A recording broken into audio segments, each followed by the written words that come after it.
Hello, everybody. Welcome to Most Wanted Topics. I'm your host, Kevin Dennison, here at our studio here at Most Wanted Comics in beautiful Bloomington, Minnesota. Along with me, Atomic Tommy. How you doing today?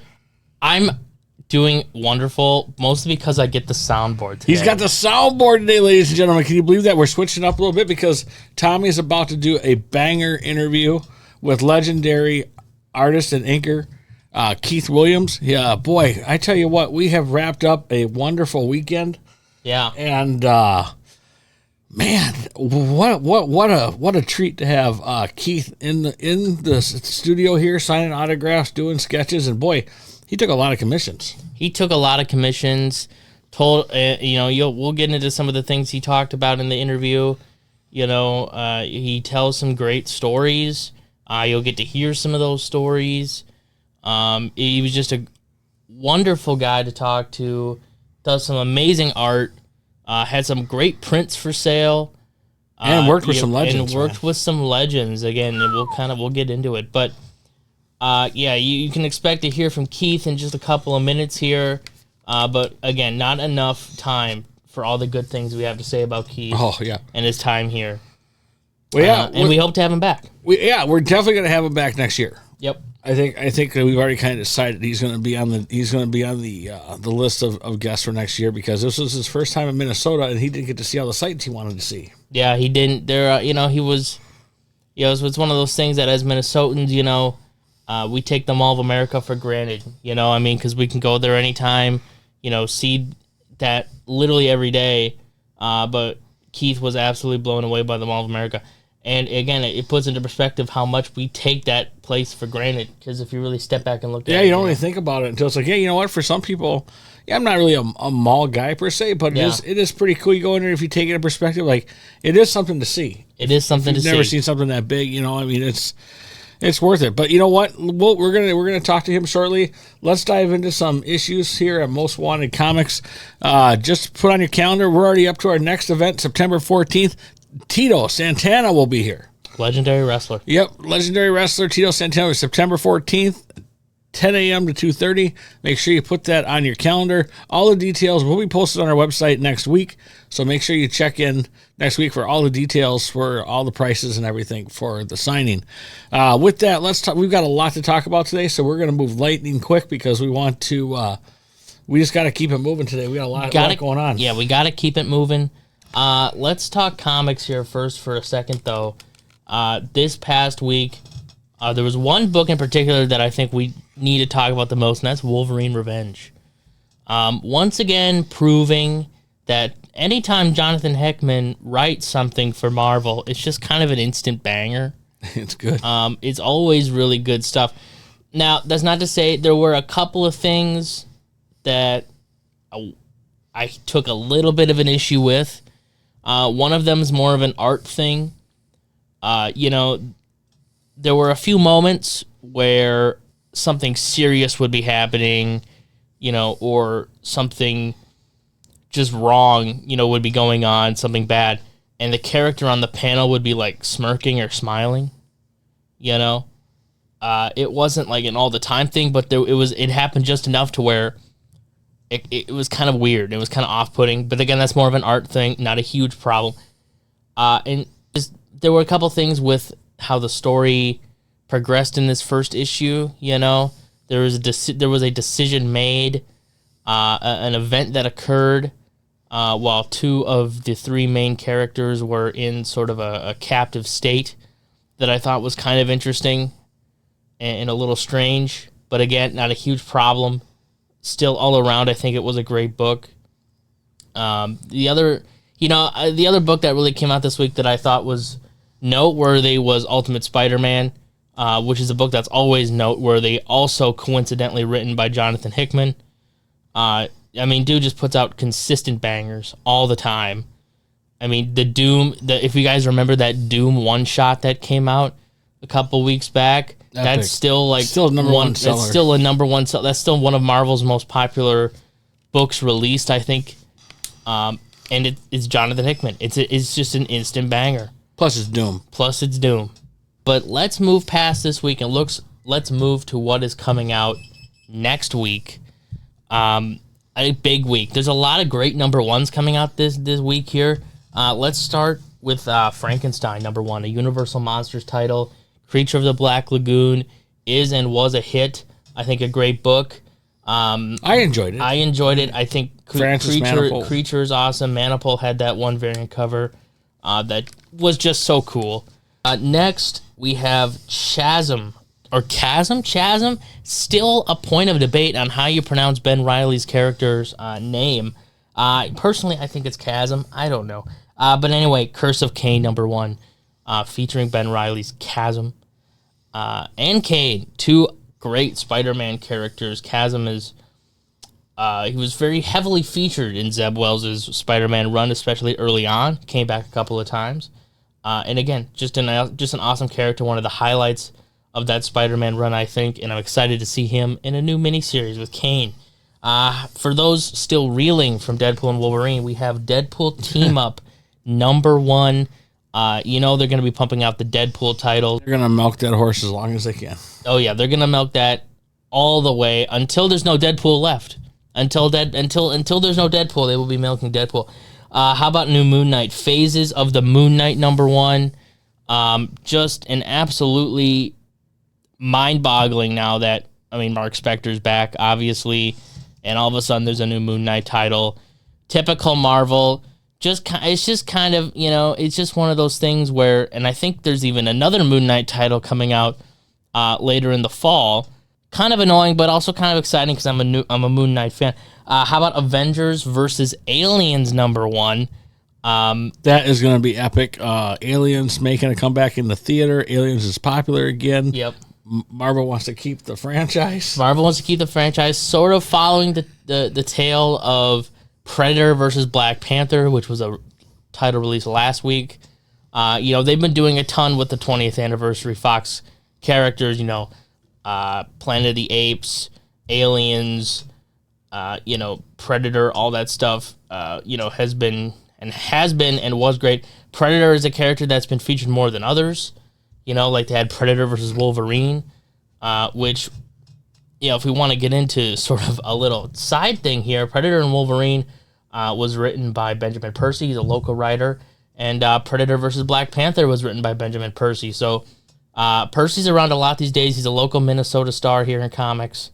And we just have so many... We're just blessed to have so many great creators that live in Minnesota. We've talked about it before. We just got to keep talking about it. We have a lot of creators. We are very lucky, and we take that for granted. Yeah, and so, there was a lot of titles coming out this week, not to mention the slew of X-Men. X-Men 3, NYX 2, X-Force 2.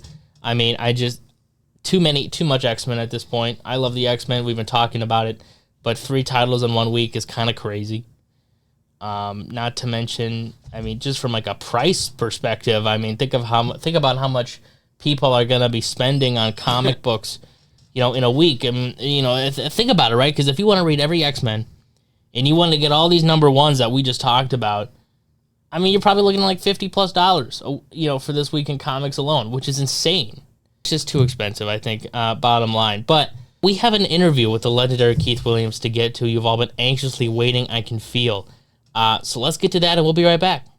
All right, joining me now is the wonderful, the legendary Keith Williams, an incredible inker and artist who's worked for DC, worked for Marvel, and we'll get all into that in just a minute here. But Keith, how the heck are you?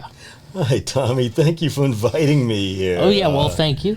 I really enjoyed the time that I spent here, and definitely would love to come back sometime in the future. Well, I'm sure it wouldn't take much to make that happen. So, and we'd love to have you back. But Keith, it's been a great day. You've talked to a lot of people, told a lot of great stories, and I kind of want to get into some of that. First, though, let's just talk about you. How did you get into the industry, and really what have you worked on, and what are some of the highlights you think of what you've done in Marvel over the last 40 years? Well, getting into the industry, that was with the help of Howard Perlin and his father, Don Perlin, who worked at Marvel as an art director and did things like Werewolf by Night and Ghost Rider, things like that, and Transformers. He took a look at some of my work that I did in a Marvel tryout book that had John Romita Jr. Pencils in it, and I inked over them, and he thought that I showed some promise. And he gave me a call one night and asked me if I was interested to do background inking for a comic book called Marvel Team Up that had Mike Esposito as the inker on the book. And I would do the backgrounds. I'd do buildings, cars, and trees, stuff like that. And he would do the figure work. And I said yes. Yep. And I got my foot in the door that way, and I just kept kept up with the deadlines and made sure that they liked what they saw, and I just stayed. Yeah. guess. That's incredible. It really is all about getting your foot in that door and keeping it there, not letting it slip out. Yes. No. Because it's discipline and just being able to, do the deadlines and, just try to do the best you can. Yeah. Basically. Yeah. So, what have you worked on over the last? What are some of the standouts you think of what you've done at Marvel? Because you've done so much. Wow. And DC, too. Yeah. Well, standouts. Spider-Man. Working on Web of Spider-Man. I worked on that for about 5 years with Alex Soviak. And really had a wonderful time doing that. That's my dream job. I loved Spider-Man when I was a kid. So, Yeah. to be able to actually work on the character, that was absolutely amazing. I could say She-Hulk also. I loved working on that with John Byrne. It was really great that he gave me the opportunity to work on that book. And what else? I would say other things like Quasar, Silver Surfer, Warlock. Yeah. For Marvel, absolutely incredible. I loved working in the Cosmic Office. Yeah. And those are some of the best Marvel titles, I think, from that Bronze Age era. But now, you mentioned, working with people like John Byrne, who's such a huge name in this industry. Everybody knows John Byrne, and you also worked with people like Ron Lim and Jim Shooter. Yes. Tell me a little bit, what was it like working with, those big guys and now being one of them, Big guys. Well, working with Jim Shooter. Yeah. It's like he was the editor-in-chief of Marvel at the time, and and he knew how to deal with situations at Marvel. Yeah. I was a little bit intimidated by him because of definitely because of his height, but guess that he was the editor-in-chief, and you wanted to make sure that you impressed the guy. Yeah. But no, he was always for me he was helpful. And we didn't really, see each other a whole lot during that time. We got to be more, friends, later on in life, But, Yeah. it was, he was really something, working with people like Ron Lim, who did the Silver Surfer and Warlock. Yep. Also Warlock Infinity Watch thing, not Infinity Watch, sorry. Warlock, oh no, it was Warlock Infinity Watch. I am right. It was that. Yes. So I worked on that also, and I actually worked with Ron even before I started working at Marvel. I worked with him on a book called Hero Alliance, and that was an independent book way back. Yeah. I think it was like 1980, something like that. So that was a foreshadow of me working with him later on in the years on the Silver Surfer. Working with Greg Capullo on Quasar was absolutely amazing. That was at the start of his career, and he had sort of like an Al Williamson kind of style to his artwork back then. I really liked it, and I enjoyed inking over him. Yeah. boy, there's so many different people that I worked with. Gosh, I can't even remember most of them at the moment, but Yeah. it was it was an absolutely incredible time. Yeah, and again, you did a lot of incredible work with a lot of incredible people. I guess one of the things that I'm always kind of curious about, especially when talking to people who were in the industry in like the '80s, going into the '90s, with the Todd McFarlane revolution and things like that. I kind of want what's an inside perspective, as somebody who was in the business when Todd McFarlane first showed up, how was that received by, the Jim Shooters, the Ron Limbs? How was that, as somebody in the business, how did that really shake things up, when he showed up? His style was unusual. Yeah. Back then, it definitely wasn't the traditional, Marvel style. Mm-hmm. Like the Hulk. When he was working on the Hulk was very different.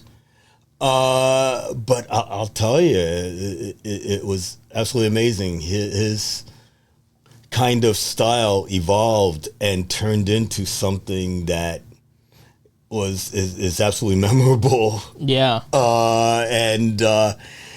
Seeing like the Hulks that he did, especially the Spider-Mans. Yeah. His Spider-Man's absolutely incredible. He changed the industry in a way, how to draw Spider-Man, how Spider-Man would move in action. Yeah. His spider webs. Yeah. All this stuff that came from Todd. And did you notice like a dramatic change in how Marvel would instruct their creators to work? Sort of, like before Todd it was this way, and now after Todd it's suddenly do it this way. Did you notice stuff like that while you were there? Yeah. I guess more of like how Todd would do his stuff. Had a little bit more of a grittier, feel to it, Mm-hmm. and kind of like more of a loose feel, I guess. That you weren't so controlled over, how a character was supposed to look. Yeah. He kind of did that. Made that kind of change. Yeah. Yeah, and that's really interesting. And I ask mostly because I hear it all the time from people. Todd McFarlane was really, this was Marvel's golden child. This was Marvel's big breath of fresh air. And I think one of the POVs in that story that really go missing is, well, what was it like for the people who were already there? What was it like for the people who were working for Marvel, doing work for Marvel, when Todd came in and breathed that fresh air. And I think that's really interesting. But I wanna mention this one thing. I had you sign it this morning, but you worked on the first appearance of Silver Banshee in Action Comics with John Byrne. I think an incredibly underrated character. One of my favorite Action Comics covers. I absolutely love that cover. You can see it. I'll put it up on the screen. It's an incredible cover. And I want to lead into that with, what is the favorite cover, or do you have a favorite cover or book in general that you think you've worked on?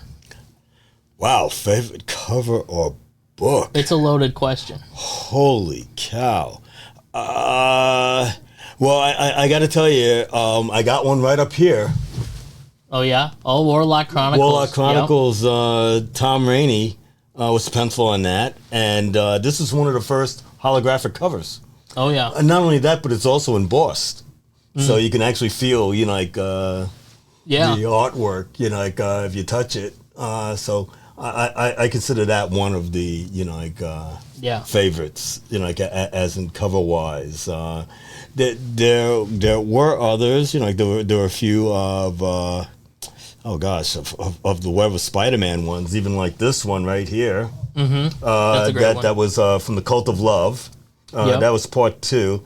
And it was just like a lot of action going through there, and I just really, love the way that turned out. And I always really loved the one where Spider-Man is the Hulk, and that he's just jumping through. I think the work in that book is great. Yes. I think you inked that one, and that The inking it was fantastic in Web of Spider-Man. Thank you. And that cover was just incredible. But tell me a little bit more about this here. There's something right in the center that really kind of grabs your attention. That's not really like the others, and that's Harlem Hellfighters. Yes. The cover is great on that. Tell me about Harlem Hellfighters. Hellfighters? What exactly is that? Well, it's a book that was written by Max Brooks, who also wrote things like World War Z, Zombies Survival Guide, and things like that. And he really put a lot of work into this book, and him and also Kanan White, who was the penciler on this book. I was the inker. So there's like over 200 pages of this story, and it's a true story. There's a little bit of fiction in there just to get you to know, like who the characters are as they come around. It's World War One. African Americans wanting to fight for America against the Nazis, not the Nazis, but the Germans at the time of World War One, and finding it difficult to be able to work with the regular army. They did train in America, but they were sent over to France and to work with to fight with the French. And the name Hellfighters actually came from Germany. They called them the Home Hellfighters. They were an amazing group of people that never really saw defeat. And they, once the war was over, should have been decorated. But unfortunately they weren't. That didn't happen until so much later. Actually, it wasn't like it was around the time that Obama was president, I believe, that they actually were finally recognized. But before that, unfortunately, if they came back from France, if they didn't stay in Europe and they came back to America, they were treated the way every other black person was treated back at that moment in time. Unfortunately, so it shows you this story of people who want to fight for a country that really didn't care to have them do that. Yeah, and that sounds like an incredible story with, and shedding light on a part of history that I think, once again, a lot of people tend to overlook.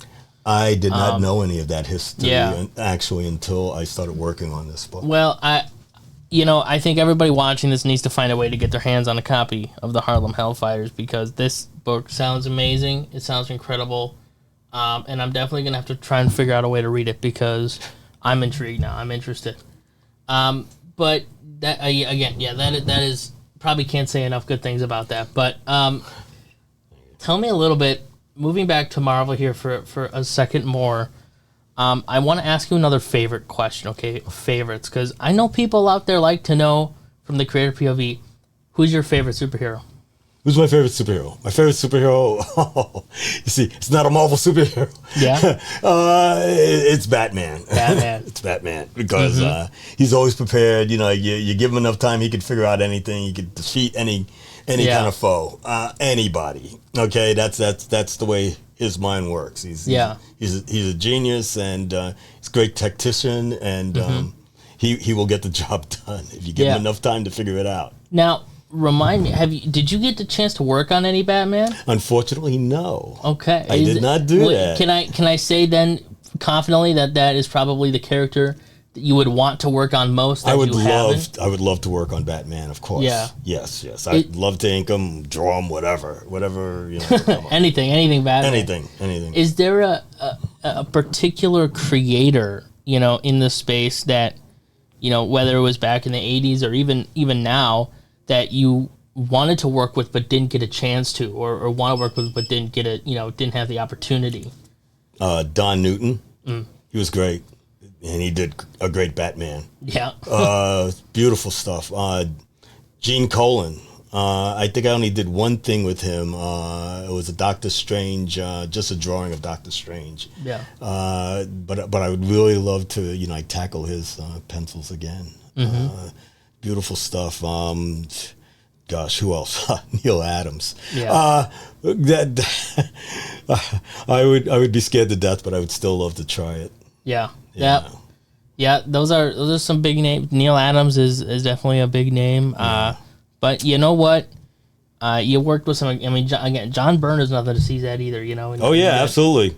Yeah. Yes. Well, John, I would work for John any day of the week. You know, like I would love to work with him again. He's absolutely fantastic. I guess follow up on John too. Like one of the things I hear about him is that he doesn't get out. He doesn't get out there much. No, you know, he doesn't do a whole lot. You know, what was John Byrne really like? You know, well, what he was like to me was a very incredible, gracious person who, you know, like not only had me, you know, like in the beginning working on his backgrounds, but also gave me credit for doing it, which he didn't have to do. And most inkers wouldn't, you know, like credit their background inker.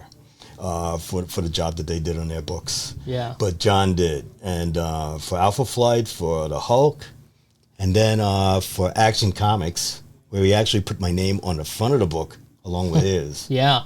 Was an incredible honor. Yeah. Well, that's really cool. You know, I mean, he did so much, you know, from X-Men to Action to Fantastic Four, you know, and he doesn't get out there too much. No, he doesn't. And, you know, it is one of those things where, you know, you want to hear the stories about him. I know people do, but on that note, you know, we said we'd keep it short.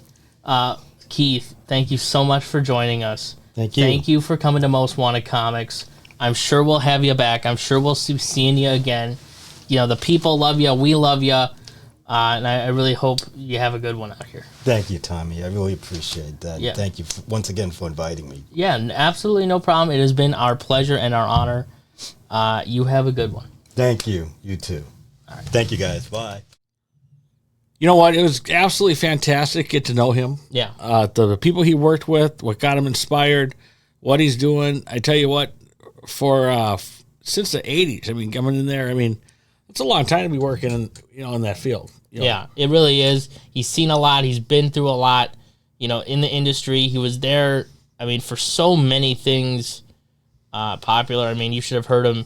I don't think we talked about it in the interview, but one of the things that he mentioned and people talked about a lot was Carnage, because he worked on ASM 360, you know, and Carnage is such a huge character, and he obviously first appeared in ASM 361.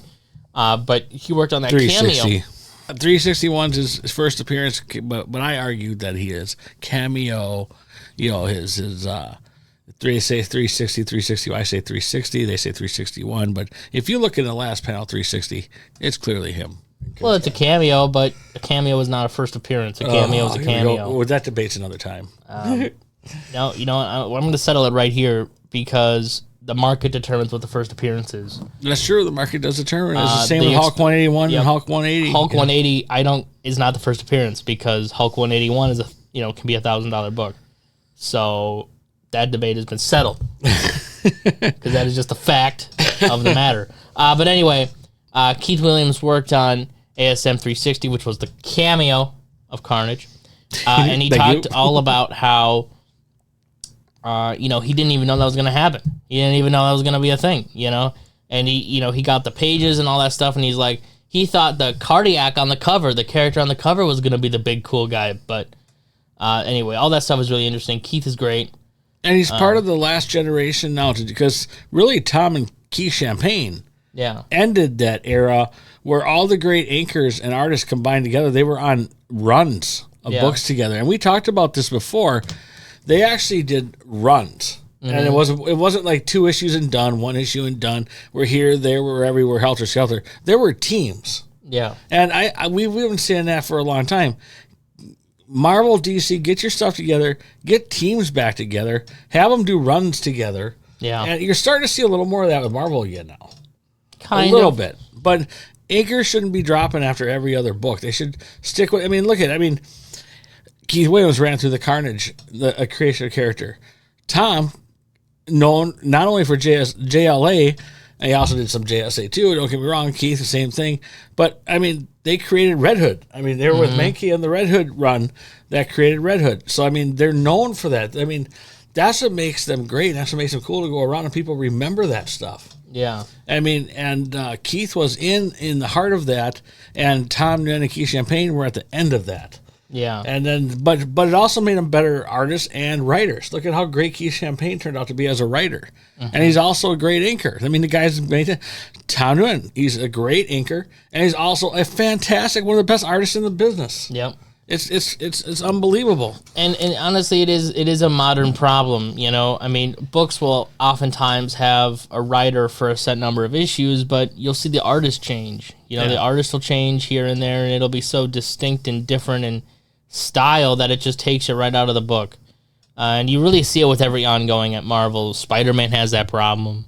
You know, it's Spider-Man has it's a big DC problem too. Birds of Prey, I noticed that really heavy in the Birds of Prey run. You know, you notice it.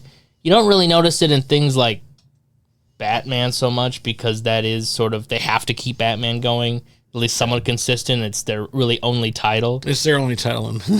But you see it with like Action Comics, and you see it with, you know, it's just a problem. You know, cover art not reflecting the style or art in the book. It's just the how they change their art. You know, I see it's a big problem in the Flash. That the art in that book is terrible right now, and again, not reflected in the Same cover. with Gotham or a City change. Sirens. What the hell? That was a great series, and now this new mini series that they have with Gotham City Sirens. The art is just not good. It you sucks. know, and it's not. It's just bad. It's bad. That's all we can say about Yeah, it. gets the blood pressure going up. I can't talk about I it. count backwards. All right, let's talk about something cool that I found out. We like to follow different things. Now, I didn't verify this is true, but we did read it. Cybertron.com had the top 10 list, and they were and because we love Transformers, we follow Transformers stuff. But did you know that Transformers has outsold every single DC comic out there right now? Including Batman. Including Batman. and Batman's their number one title, and out of the top 10, Batman is number 7. I mean, not including the one shot that Doom, that stands alone. Okay, that's the one shot that was still number 1. But Ultimate Spider-Man, number 2. Amazing Spider-Man, number 3. Transformers, number 4. How often do you see that happen? Yeah. I mean, they're number 4, and then it's another Marvel couple titles, and then Batman's all the way down to number 7, and then the rest again are Marvel. Yeah. Unbelievable. You know, it's one of those things where DC, by and large, kind of sucks right now. They gotta figure it out. There's not a whole lot to say. I mean, their titles are uninteresting. Their books are their stories are uninteresting. Absolute Power, kind of is just very boring to me. I mean, Amanda Waller, it's just kind of boring. I think we do have potential to see a DC revival once they launch their Absolute titles and their All-In special. When they launch their, you know, sort of, I guess you could say, sub-universe like the Ultimates in Marvel with Absolute Batman. That's Superman, embarrassing. If you're DC, you're getting your butt kicked by a bunch of independents. Yeah, you're getting I mean, Transformers is popular, but in no universe should it be more popular than a Batman comic. You know what I mean? It really I love Transformers. I love the series, but Batman is a staple in comics, and there is no world where Batman should be selling worse than Transformers. And we're not ripping Batman. We're not ripping. We love Transformers here, so we're happy.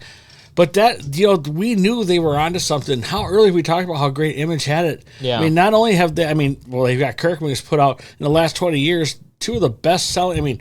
Walking Dead and Invincible, 2 of the best franchises out there in the last 20 years. You could argue that Kirkman had that down, and Image has just taken off ever since. Yeah. Because of Kirkman's 2 big titles of Invincible, Image has their shit together. And not only that, the Geiger universe should be up there because that stuff is great. It is. Ghost And Machine. I mean, think about our favorite Immortal Simon still out there fighting the hooded cult, you know. In this issue, is he going to save George Washington? We don't know. But Redcoat, if you like the Highlander, you'll like this Immortal Simon. He's not the brightest bulb on the planet, but still a good character and a fun read. If you like history twist to it, you're going to love this book. Read Redcoat. I've said that how many times. This universe they have going on at Image is unbelievable. It is. And then to back it up, Transformers comes in there, outselling every single DC title combined. Unbelievable. I think good for you guys. Good job. And that's only going to be a 24-issue run. Yeah, Transformers. That news did break, I think, over the weekend that Transformers is ending, or I don't know if it's ending, but at least Daniel Warren Johnson will be ending his Transformers run at issue 24, which is nothing to sneeze at, by the way. I know it's kind of sad, that there is an end date out there for it, but 24 issues is a good run. And Daniel Warren, because you don't want an ending. Everything has to end. Nothing can go forever. And I'm sure. We don't know if they're going to keep going with Transformers or not after Daniel Warren Johnson leaves. I think there's a strong possibility that they just get a new writer on, maybe a new artist, and just move on. Or maybe the book does end, But either way, I think it'll be consistent throughout. Which is, again, something you don't see in comics these days. A consistent run with a consistent creative team. Right. And speaking of Transformers, go back a minute. They're also number one. If you read Comic Book Invest, I don't know if you follow me. If you go a key collector, look at the, if you keep in the trends, what speculations, what the speculators are dabbing up, what's going on. Well, Transformers number one, the retail variant still selling at $100. Yep, that's actually Transformers number 11. Or 11, excuse me. The one per store variant. The one per store variant. Yeah, I misspoke there. Yeah, the one store variant. Number 11. Number 11, one per store variant with Ultra Magnus on the cover. It's a one sweet of my cover. favorite characters. It is the number one selling new comic of the week, I think, which is no surprise. It's going for crazy money. Everybody wants one. It's a one per store. Here's something we got to debate about, though. Atomic Tommy. Everybody wants your take on this one. Should video games, though, get the speculator market going on comics? Depends what it is. I get the Star Wars with the character type thing. Not really. Star Wars just has its own thing. Yeah. But Gwenpool's on here. I'll give you an example. Gwenpool's on here because they released a skin for Gwenpool. Yeah, in Fortnite. Yeah. I probably shouldn't admit this on the podcast, but I do play Fortnite. Don't talk about that. You have fans. I have fans. Now we're going to lose subscribers. We're going to lose subscribers. Yeah, I do play the game. I am aware that Gwenpool is a skin in the game. Do I think that should drive the market? Absolutely. It drove number one to over $20 raw. I think that's dumb. I think that's stupid. I don't think it has. It really doesn't have anything to do with the comic. So movie, I can understand. Here's the thing about video games, though. Video games do absolutely have a place in comics. I agree, but in the speculation world. In the speculation, I think so. If it has a run, yeah. I look at something like The Last of Us. The Last of Us was a show that was on HBO Max last year. It was a great show, and it's an even better game. And those books skyrocketed in price because of how good that show was. They were already desirable because of the game, mind you. They were released with the game, and were already sought after because of the game. The show just pushed it forward. I think that's perfectly fine, and I think that's perfectly reflective of the modern comic book market and how speculation works. Atomic Tommy giving you the great takes. I think something similar would have happened to Fallout if there was a mainstream comic on that. It could be, I don't even know if it's a Fallout comic, by the way. But again, it's probably pretty desirable if there is, because Fallout is a great game series, and it was a great show. I think there's a thought or an ideal that's common within older collectors and older dealers that video games and movies shouldn't reflect comics. Movies do. We've seen that TV shows 100 times now. Movies and shows absolutely do. But video games are an important part of media. They can tell amazing stories. If you want to come into the shop and learn and talk about video games, I can talk about video games with anybody, because they tell some of the best stories in modern day media. I look at something like The Last of Us or Ghost of Tsushima. These are great games that tell amazing stories. And going back, you mentioned Star Wars. Star Wars games have some of the best stories in Star Wars. They have great stories. They're a whole take. They have a place in media, and they have a place in comics. So I don't see any reason why they shouldn't reflect the market the same way that maybe a show or a movie do. Now, obviously, not every game. I just think a skin thing shouldn't. Well, no. I agree with that. The skin thing is stupid, but a AAA game, something that gets a show, should absolutely, I think, reflect the market the same way that a movie. You've got a three-legged horse in that, because you got a show to back up the game. Yeah, so I think that's just like a movie. But with that, there are more and more games getting adapted into shows and movies. They're taking a larger role in media. I agree with that because not every game should. Not every game should be a comic. Not every game is big enough to deserve a show. I'm not saying that. But the ones that are and the ones that have comics, I think should get reflected in the market. I don't think publishers should be afraid of making comics based off of video games. You see that with Cyberpunk. Cyberpunk was kind of a popular game. The game misfired a little bit, but there were a lot, especially in the 2077, but there were a lot of comics that came out about it, and they still have a fairly consistent reader base. I just think that while the Gwenpool skin thing is stupid, thank you. I agree with that wholeheartedly, but I think you make a good point. Video games have a place in comics. You make a good point with the depthness of the games with the shows combined, and that's a different animal. I like to read these because, of course, as a comic store, we got to keep up what all the speculators are looking for, what everyone's looking for, and why this is hot, whatever. Crossed is on the list too, and for the obvious reason. I mean, you're coming into the same realm here as The Boys. The kind of hit show that they had, and now that it is coming out that Crossed is going to be a show. That's going to be hot too. Something Killing the Children is always, that's just the greatest horror book out there right now. They got staying power, Comic books get adapted into shows all the time. Back to the video games for a second. Why can't a video game? What's wrong with that? Yep, no, it's true. And then, so we were just going over the top 10. I saw that I had to bring that up for conversation. I thought it was worthy of a conversation. So but anyway, pretty interesting stuff out there. That good. Congratulations to Image. Congratulations to Transformers. Congratulations to the Geiger Universe. I mean, you're banging it all out there. Keep it going. DC, get your stuff together and improve. And you're playing like crap right now. You got to get in the game. Just lock it in and let's go. But anyway, great show today, Atomic Tommy. Great show indeed. We had Keith Williams on. Remember, September 14th, Tito Santana. And we're going to have even more announcements next week. Oh yeah, we got stuff cooking. Remember, this Tuesday, every Tuesday night is Tuesday night main event. Tuesday night main event, and that's where we focus on cards, sports cards, gaming cards, Marvel cards, anything card fandom. You're going to want to see Most Wanted Comics cases full of bangers. Yep, bangers. Cool. Well, everybody have a great week this week. Stay safe, stay cool. Everyone have a good back to school week, and we'll see you next week.